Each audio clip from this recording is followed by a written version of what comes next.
The following story has been brought to you by StoriesToInspire.org. In one of these kibbutzim that were attacked, there was one woman in a certain kibbutz, in one of these kibbutzim, that a few years ago became niskaref to Yiddishkeit. And she decided, even though she's living there, she accepted upon herself to be Shomer Shabbos. Living within people that weren't Lamaisa in this thing. The husband was not so keen on transforming his life. He somewhat went along, but he wasn't really there. But as part of the household, he was willing to accept a continued life with this woman who was fully Shomer Shabbos. As time went on, this woman became uncomfortable to be Shabbos where she lived. She walked outside, she looked out the window, she saw Chilul Shabbos all the time. It wasn't geschmack, the environment just wasn't for her. So she decided that for Shabbosim, she wants to go away every Shabbos to a place, to a relative or whoever, where over there's a Shabbos to see. And her husband was masking. He went along. So Shabbos after Shabbos, they left. Now, this year, a month ago, or more than a month ago, she was Muberes in her 9th month. And 9th month is a hard time to travel.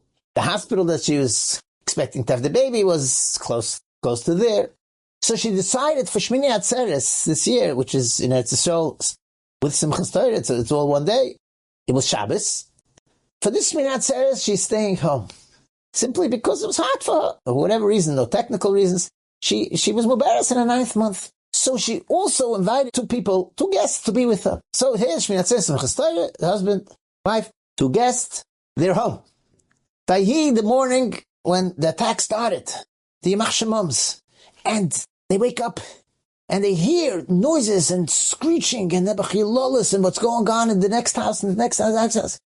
And they realize that something is very terrible. And they ran into the safe room. It's told there's now safe rooms. Safe rooms, obviously, for Ritzach to come in, it's not safe, but safe rooms from rackets or whatever. And they ran in there, they closed the door. The door wasn't hermetically closed, there was some cracks. And they realized, as the noise was continuing, that the Yamach Shemams left the next house to them and skipped their house and went further. And they couldn't believe it. Why did they skip their house?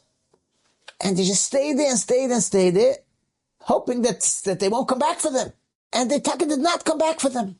And after hours and hours and hours and hours, who knows how long, finally when rescue came, and they went through each house, and they identified themselves that we're rescuers. They finally came out from the safe room, and that was it. Clear why the Yamach Shemams left their house untouched was puzzling to the extreme. That's not what they did, especially when we heard later that they went literally from house to house. But then, eventually, the answer got out, and this is Neir Volume. Some of the Yamach Shemams were killed. And on their bodies, and their dead bodies, within the Mekaymis Eretz Yisrael that they were, all kinds of things were found. And one of the things that were found on some of them were maps. Clear, explicit, detailed maps of each house. This was Nebuch. The workers that came in with illegal permits from Gaza over the years, some of them were actual spies that gave over every detail from every makom. So now later the Reitzchim Arurim had everything clear to them, where to go, how to go, which door to get in to a house. A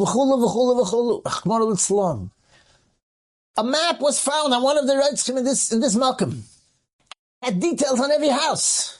And on this house of this lady who was Shomer Shabbos, there was a note added to this house.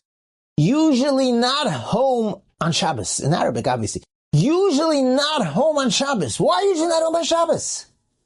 Because she was Shomer Shabbos and she wasn't happy with an environment of Chilul Shabbos. So she left Shabbosim to be in an environment of Geshmak, to see Kedusha Shabbos, Shmira Shabbos. The worker who spied noted that she's doing on Shabbos. So these Reitzchim made a cheshbon, she's not home for Shabbos usually. What's the point of wasting our time? Pashtus, there's no one home here. It's Shabbos. Shmini Atzeres was Shabbos this year. They just skipped and they went to the next house. Nerdike. Ashkocha Protis.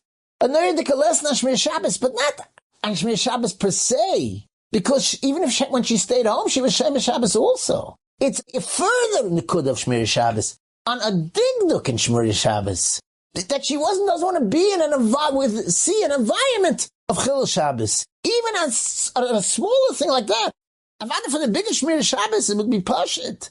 But even by her, she was Shemesh Shabbos where she is. And she went away only, not because she wanted to be Shemesh Shabbos.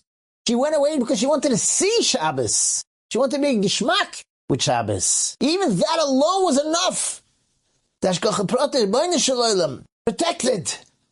Usually not home for Shabbos. And their life was spared. Enjoyed this story? Come again. Bring a friend. StoriesToInspire.org